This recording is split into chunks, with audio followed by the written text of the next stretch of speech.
नमस्कार, मी गंगाधर सूर्यवंशी. प्रगती live news मध्ये आपले स्वागत आहे.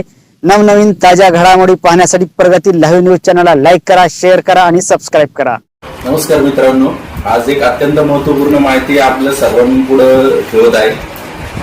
एका व्यक्तीला एका वर्षामध्ये 280 किलो ऑक्सिजनची गरज असते आणि तेच एक बांबूचं झाड एका वर्षामध्ये 320 किलो ऑक्सिजन देतं.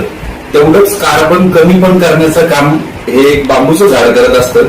आता ही माहिती आपल्याला सांगण्यामागचं कारण आहे की एमआरजीएस अंतर्गत महाराष्ट्र शासनातर्फे मोफत बांबू लागवड सुरू आहे.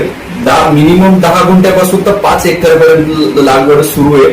आणि याचा विषय म्हणजे असा आहे की एक ऍव्हरेज जर काढलं तर 2.5 एकरला 7 लाख रुपये अनुदानित आणि हे सर्व शासनातर्फे मोफत आहे.